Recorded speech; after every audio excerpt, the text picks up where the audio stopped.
আমার না এই পাবলিকের কথা নিয়ে এপিসোড বানাইতে ইচ্ছা করে না একেবারে, কিন্তু বাধ্য হইয়া বানাইতেছি।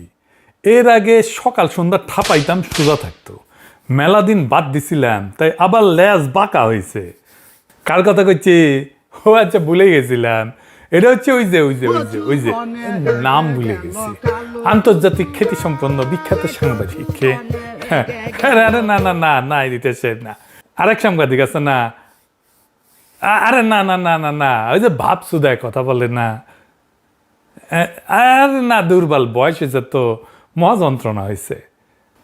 আরে না না, আরো দেন তো, না না না না না, এই যে হয়েছে কারণ এটার নামটা কি ব্যান? হ্যাঁ, কি? আরে না না না, আসল নাম মনে পড়িছে। তো এই হালাই কইছে কি, জামাত আর শিবিরের নাকি বাংলাদেশের রাজনীতি আর ইতিহাসে কোনো পজিটিভ ভূমিকা নাই, মানে ইতিবাচক ভূমিকা নেই। সিপিবির আছে কিন্তু জামাত শিবিরের নাই। শুনেন আগে ওর কথা, শুনেন, ওর মুখেই শুনেন, আমার মুখে শোনার দরকার নেই। আমার অ্যানালিসিস যেটা, এটা হলো যে জামাত এবং শিবিরের বাংলাদেশের রাজনীতিতে বা বাংলাদেশের ইতিহাসে পজিটিভ কোনো কন্ট্রিবিউশন নেই, আপনি খুঁজলে পাবেন না। আওয়ামী লীগ বলতে পারবে যে আমি করছি, দেশ স্বাধীন করছি, বা এই যে হাসিনা বলবে আমার বাপ এটা করছিল, রাইট?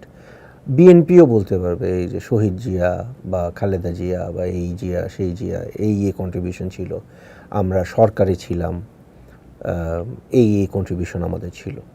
এমনকি ধরেন কমিউনিস্ট পার্টিও বলতে পারবে যে আমরা ওই সময়ে ওই কাজ করছি, রাইট? জামাতের কোনো পজিটিভ কন্ট্রিবিউশন শুনিছেন কি কনফিডেন্স নিয়ে কইতেছে, দেখেছেন?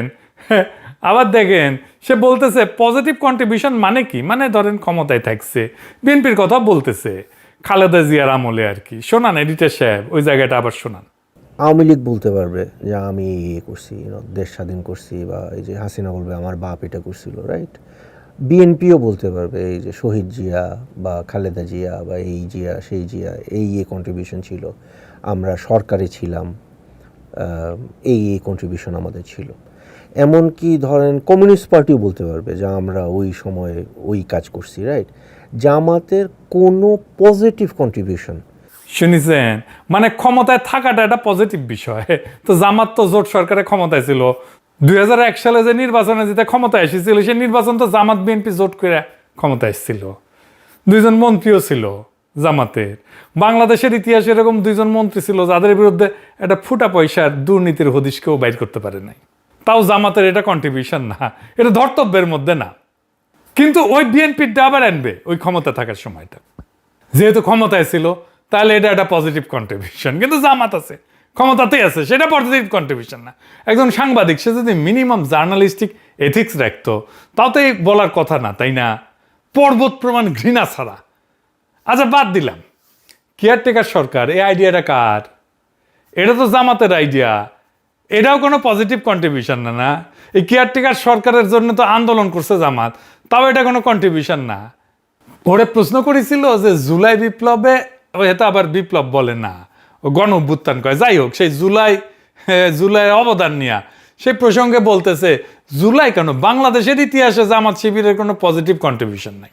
জামাত এবং শিবিরের বাংলাদেশের রাজনীতিতে বা বাংলাদেশের ইতিহাসে পজিটিভ কোনো কন্ট্রিবিউশন নেই, আপনি খুঁজলে পাবেন না। জুলাইয়ে জামাত শিবিরের 87 জন মারা গেছে, মানে সরকারি হিসাবে 10%, তার একটু বেশি, একটা দল থেকে। তাও এটা কন্ট্রিবিউশন না, মানে এটা যে আসলে এটা ছাত্রলীগ, সেটা ফসাদ করে বের হয়ে যায় মাঝে মাঝে।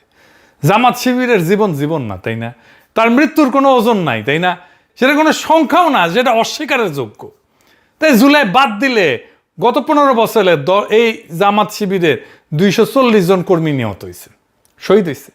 একই সঙ্গে জামাত নেতাকর্মীদের বিরুদ্ধে 14,000-এর বেশি, শিবিরের বিরুদ্ধে 9,000-এর মামলা হয়েছে, এবং নারী সহ 90,000-এর বেশি নেতাকর্মী কারাগারে ছিল, 90,000-এর বেশি। এটা যথেষ্ট কন্ট্রিবিউশন না? না, আমি বাঙ্গু সেকুলারদের জাউরা বলি এমনি না, এটা তো জাউরা টু দি পাওয়ার ইনফিনিটি দিতে হবে। আচ্ছা, বাদ দিই, বাংলাদেশে কয়টা দলে ফ্যামিলি ডাইনেস্টি নাই, নিয়মিত কাউন্সিল হয়, সদস্যরা গোপন ব্যালটের নেতা নির্বাচন করে, এমন গণতান্ত্রিক সিস্টেম কয়টা দলে আছে? আওয়ামী লীগ বিএনপিতে আছে, বড় দল বাদ দেই, বিকাশ নূরের দলে আছে নাকি আমতারেকের দলে আছে?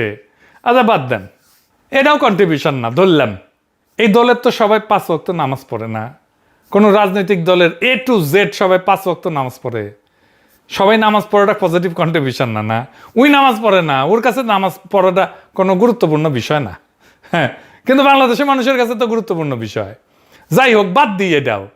এইচএসসির পরে ভর্তি কোচিংয়ে রেটিনা কংক্রিট গাইড বই আমরা কে পড়িনি?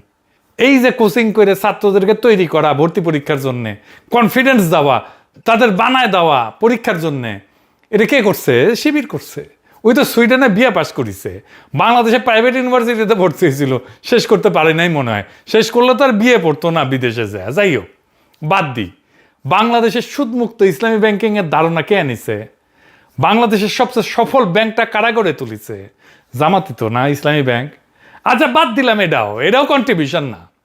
বাংলাদেশের ডায়াগনস্টিক সেন্টারে এইগুলোতে যে রাহাজানি হয়, ডাক্তারদের যে কমিশন দেয় টেস্ট করে করে, জামাতের ইবনে সিনা 1 পয়সা কমিশন না দিয়া রোগীদের কম করে হলেও 25% কম দামে মানসম্পন্ন ডায়াগনস্টিক সার্ভিস দিয়া বিজনেসকে ভায়াবল রাখা যায়, এই মডেল যে স্ট্যাবলিশ করছে, এইটা তো জামাতি করছে না?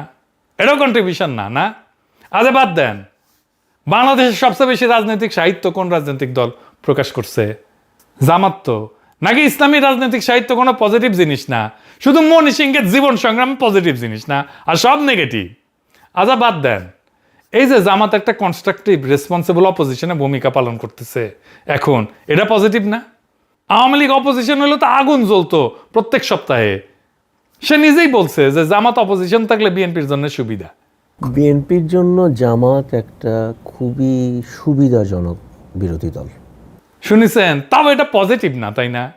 সবচেয়ে বড় কথা, এটা ইসলামী দল, সবচেয়ে বড় ইসলামী দল। সে লিবারাল ডেমোক্রেটিক পলিটিক্স করতেছে, লিবারাল ফ্রেমওয়ার্কের মধ্যে, এই সীমানার মধ্যে ইলেকশন করতেছে, সংসদে যাইতেছে, ভোট করতেছে, ভোট চাইতেছে। এটাই তো একটা বিশাল পজিটিভ কাজ।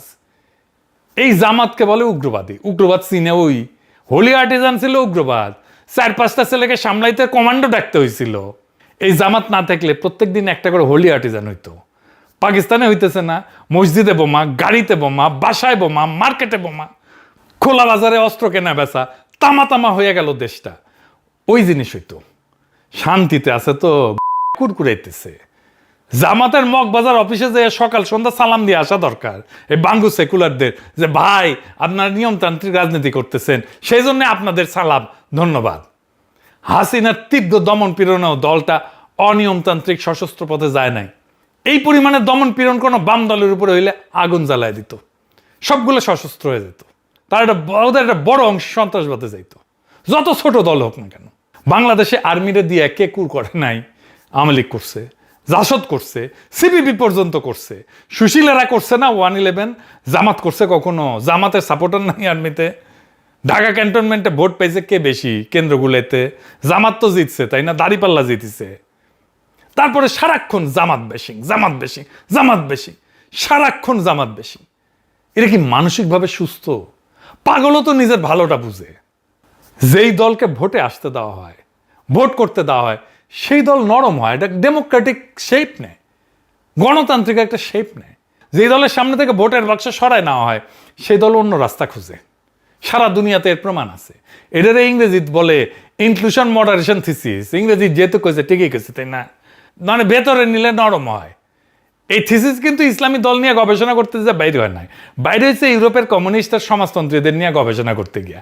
100 বছর আগে ইউরোপের রাজা বাদশারা ভাবত যে সমাজতন্ত্রীদের ভোটে আসতে দিলে দেশ উল্টায় ফেলবে। আসতে দিল, কি হইল? বিপ্লবের কথা ভুলে গেল তারা। এটা বাদ দিয়া তারা এই সংসদে বসে শ্রমিকের মজুরি নিয়ে দর কষাকষি শুরু করলো। মানে যেই যুক্তি দিয়া আপনার আদরের বামপন্থীদের ভদ্র হওয়া ব্যাখ্যা করেন, সেই একই যুক্তি তো জামাতের বেলায় খাটে না? ওটা খাটাবে না। তাইলে তো গন্ডগোলটা যুক্তিতে না, গন্ডগোলটা মাথায়, সেকুলার কুরকুরে নিতে। 1991-এ আলজেরিয়ায় FIS নামে একটা ইসলামী দল ভোটে জিতেছিল। ভোট প্রায় শেষ, সেনাবাহিনী আইসা ফলাফল বাতিল করে দিল, দল নিষিদ্ধ করে দিল, নেতাদের জেলে ভরলো। এরপর জন্ম নিল জিআইএ নামে একটা জঙ্গি দল। 10 বছর ধরে গৃহযুদ্ধ, লাখ লাখ মানুষ মারা গেল। বাংলাদেশকে এই জায়গায় নিয়ে যেতে চায় বাঙ্গু সেকুলারেরা। মিশরে 2013 সালে ব্রাদারহুড ভোটে জিতে ক্ষমতায় বসছিল, আপনারা জানেন। সেনাবাহিনী নামাই দিল, রাবা স্কোয়ারে গুলি করে হাজার হাজার মানুষ মারলো, দল নিষিদ্ধ হইলো, নেতাদের ফাঁসির হুকুম হইলো। এরপর কি হইলো?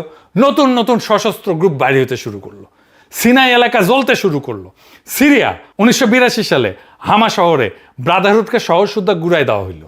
তারপর 30 বছর ধরে ওই পালায় যাওয়ার লোকগুলা ভেতর থেকে জঙ্গি নেটওয়ার্ক বাইরে হইতেই থাকলো। তিউনিসিয়ায় এন্নাহাদা নামে ইসলামী দলটাকে ভোট করতে দেওয়া হয়েছে। 2014 সালে তারা হারলো ভোটে। হারা কি করলো? চুপচাপ ক্ষমতা ছেড়ে দিল। আপোষে আরব দুনিয়া একটা ইসলামী দল ভোটে এরা ভদ্রভাবে চেয়ার ছেড়ে দিছে। জর্ডান আর মরক্কো তো একই ঘটনা ঘটিছে। ব্যবস্থার ভেতরে রাখেন, ডেমোক্রেটিক স্ফেয়ারের মধ্যে রাখেন, ডেমোক্রেটিক স্পেসের মধ্যে রাখেন, তারা ব্যবস্থার ভাষায় কথা বলবে। ফেইথ ইন মডারেশন নামে একটা বই আছে, লেখক নাম হইতেছে জিলিয়ান শোয়েডলার। বইটা আর একটা ইন্টারেস্টিং কথা আছে। ভদ্রমহিলা দুইটা দেশের দুইটা ইসলামী দল মিলায় দেখছেন, জর্ডানের ইসলামিক অ্যাকশন ফ্রন্ট আর ইয়ামেনের ইসালা। দেখা গেল জর্ডানের দলটা ভোটের রাজনীতিতে থেকে বদলাই গেছে, কিন্তু ইয়ামেনের দলটা বদলায় নাই। দুইটা ইসলামী দল, দুটোই ভোট করে, এটা বদলাইলো আর এটা বদলাইলো না কেন? উত্তর দুইটা। এক নম্বর হইতেছে দলের ভেতরের গঠন কেমন, সিদ্ধান্ত কিভাবে নেওয়া হয়। 2 নম্বর হইতেছে জর্ডানের দলটা তার ভোটের রাজনীতিকে ইসলামের ভাষাতে যুক্তি দিয়ে দাঁড় করাতে পারছে, ইয়ামেনেরটা পারে নাই।